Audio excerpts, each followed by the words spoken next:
Salam, bu videonu izleyen hürmetli tamaşaçılar. Bu videonu çəkməkdə məqsədimiz insanlarımızı az da olsa maarifləndirməkdən ibarətdir. Bilirsiniz, bizim hər birimiz gün ərzində bir çox situasiyalarla qarşılaşırıq. Hadisələrin şahidi oluruq, kimlərisə görürük, kimlərləsə görüşürük. Özümüz də bilmədən hansısa bir hadisələrin axarına daxil oluruq. Və həyatda heç kim heç nədən sığortalanmıyıb və heç kim də hər hansı bir hüquq mühafizə orqanından gələn qəfil zəngdən sığortalanmayıb. Ola bilər günün bir günü səhər yuxudan oyandığınız yerdə sizə zəng vururlar və bildirirlər ki, sizi hansısa bir qurumun istintaq orqanından sizi dəvət edirlər, şahid qismində ifadənizi alacaqlar. Qeyd olunan halda hüquqlarınızı bilməyiniz zəruridir. Bilin ki, hüquqlarınızı, sabahları ifadə verərkən və ifadə verdikdən sonra bir sıra problemlərlə üzləşməyəsiniz. Bu problemlər nədən ibarətdir? Birinci, gəlin bir neçə xüsusatı aydınlaşdıraq. Cinayət təqibi orqanı deyəndə biz nəyə nəzərdə tuturuq? Cinayət Prosessual Qanunvericiliyin 7-ci maddəsinə əsasən cinayət təqibi orqanı dedikdə icraatında cinayət işi və cinayət təqibi ilə bağlı hər hansı bir material olan istintaq, təhqiqat, prokurorluq və məhkəmə orqanları cinayət təqibi orqanlarıdır. Və bildiyimiz kimi bir sıra qurumlarda bizdə istintaq idarələri mövcuddur. Yəni Baş Prokurorluğun da ağır cinayətlərdə işlər istintaq idarəsi var. Vergi cinayətlərində, dövlət vergi xidmətində də vergi cinayətlərinin ibtidai araşdırması baş idarəsi var. Eyni zamanda Dövlət Sərhəd Xidməti, Dövlət Gömrük Komitəsi, bu kimi qurumlarda istintaq orqanları mövcuddur, istintaq idarələri mövcuddur və sizi qeyd olunan hər hansı bir işlə bağlı, xüsusatı aydınlaşdırmaqla bağlı şahid qismində həmin qurumlara dəvət edə bilərlər. İlk öncə təbii ki, sizə telefon zəngi gələcək. İndi hazırda belə deyək, çağırış vərəqəsi göndərmək, adətən ünvana məktub göndərilir. Bir sıra hallarda məktub ya çatır, ya çatmır. Daha operativlik təmin etmək üçün həmin qurumlarda işləyən və həmin araşdırmanı aparan müstəntiqlər tərəfindən telefon zəngi gəlir və sizi çağırırlar. Təbii ki, deyirlər saat falanda, sabah ya filan tarixdə gələrsiniz, filan otağa ifadənizi verməyə. Təbii ki, soruşarsınız, nə ilə bağlı sizə deyəcəklər ki, telefonda bununla bağlı məlumat vermirik, gələrsiniz, yerində öyrənərsiniz. İlk öncə, nə yadda saxlayın? Cinayət Prosessual Qanunvericiliyin 95-ci maddəsinin 6-cı bəndinin 1-ci hissəsinə əsasən siz çağırılışla bağlı hər hansı bir istintaq qurumuna gedərkən nə ilə bağlı çağrıldığınızı bilmək sizin hüququnuzdur. Yəni, heç bir qurum və yaxud da onun əməkdaşı deyə bilməz ki, xeyr, bu sirdir, bunu sizə deyə bilmərik, ifadənizi verin. Hər bir halda siz oraya getdikdə, təbii ki, şəxsiyyətinizi təsdiq edən sənədlə birlikdə gedəsiniz, özünüzü istintaq orqanına təqdim edəsiniz və ilk öncə sual çıxacaq. Niyə görə gəlmişəm, nə ilə bağlı çağırıblar və həmin suala sizə cavab vermədilər. Hansı cinayət işi üzrə çağırılmışsınız, nə ilə bağlı çağırılmışsınız və hansı epizodu dəqiqləşdirmək üçün sizin ifadəniz alınır. Yəni, bu çox olduqca zəruri xüsusatdır. Çünki biz bir sıra hallarda istintaq qurumları vətəndaşlara belə bir məlumat verirlər ki, xeyr, sirdir, deyə bilmərik. Şəxsin hansı cinayət işi üzrə çağırıldığını bilmək onun hüququdur. Yəni, hər bir halda sizə heç kim deyə bilməz ki, bu sirdir, məxfidir, bunu deyə bilmərik, siz sadəcə ifadənizi verin, gedin və s. və l-axır. Çağırırsa istintaq orqanı, o zəhmət çəkib vətəndaşa izah eləməlidir. Hansı cinayət işi üzrə bağlı çağırır, həmin cinayət işi kimlə bağlı başlanıb və ifadə hansı xüsusatlarla bağlı ifadəsi dəqiqləşdiriləcək, alınacaq şəxsin.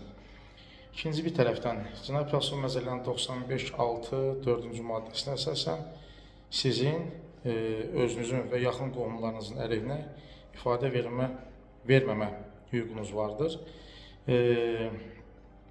Yəni, Cinayət Prosessual Məcəllənin 12-ci maddəsinə əsasən cinayət təqibini cinayət prosesini həyata keçirən orqanlar cinayət prosesinin bütün iştirakçılarının insan və vətəndaş hüquq azadlıqlarını təmin etməyə borcludurlar.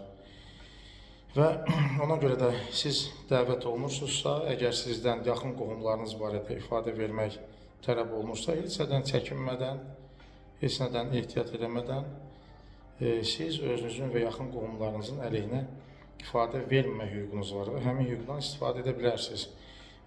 Yalnız və yalnız özünüz könüllü olaraq ifadə vermək istəyirsinizsə bununla bağlı xüsusilə protokollarda qrafı olur və sizə izah olunmalıdır müstəntiq tərəfindən ki, sizin ifadə verəcəyiniz şəxsin yaxın qohumunuz sayılır və həmin yaxın qohumun əleyhinə sizin ifadə vermə hüququnuz var.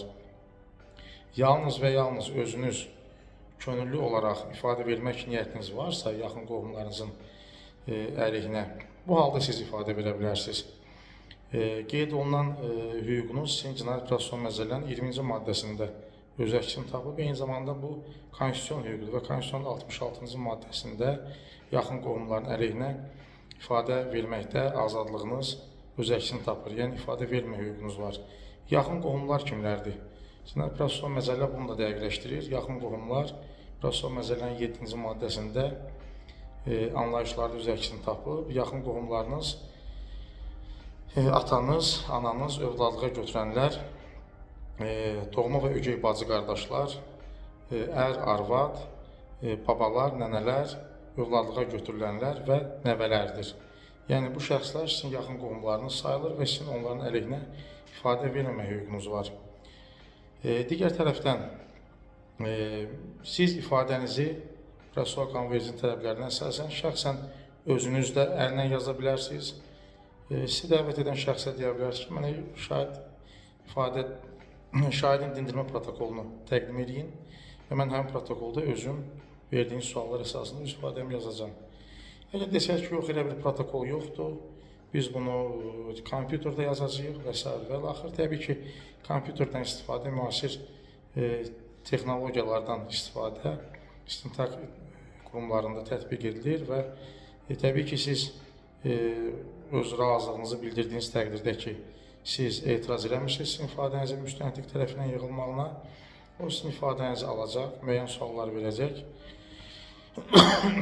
və ən nəhayətdə sizin Cinayət Prosessual Məcəllənin 95.6.7-ci və 95.6.8-ci maddələrinə əsasən həmin ifadə ilə tanış olma hüququnuz var. Yəni, müstəntiq həmin ifadəni çıxardaraq tez bura qol çək, sən dediklərini yazmışam, eyni şeydir və s. və axır tələsirəm, vaxtım yoxdur.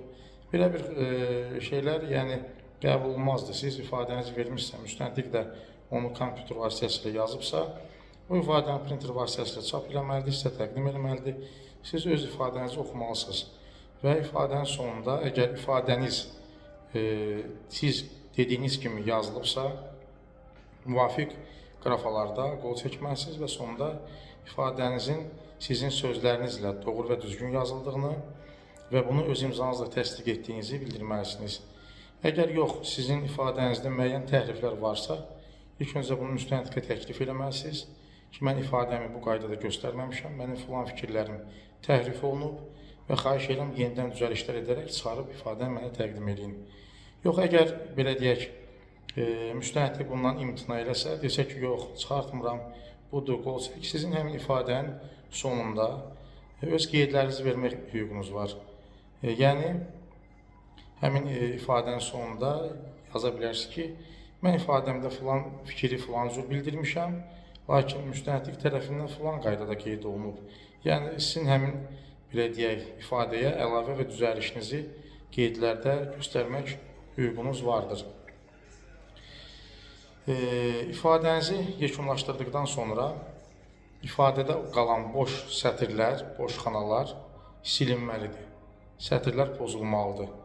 Yəni, sonradan, belə deyək, ora yenidən əlavələr olunmasın deyə müstəntiq tərəfindən digər nəsə bir əlavə qeydlər olunmasın deyə sizin istəyiniz olmadan həmin qrafalar silinməli və pozulmalıdır. Bu, Cinayət Prosessual Məcəllənin 51-ci maddəsində öz əksini tapıb və təbii ki, prosessual sənədlər cinayət prosesi gedişatında həmin prosessual hərəkətin gedişatının və nəticəsinin rəsmiləşdirilməsi deməkdir və bu da müstəntiq tərəfindən və həmin istinaq hərəkətini həyata keçirən şəxs tərəfindən yerinə yetirilir. Təbii ki, sizin ifadənizlə digər şəxslərin ifadəsi arasında ziddiyyət olduqda isə müstəntiqin sizi yenidən istinaq orqanına dəvət etmək və ifadəsində əhəmiyyətli ziddiyyətlər olan iki şəxsi üzləşdirmək hüququ vardır ki, bu barədə biz sizə növbəti videoda ətraflı bildirəcəyik. Təşəkkür edirəm.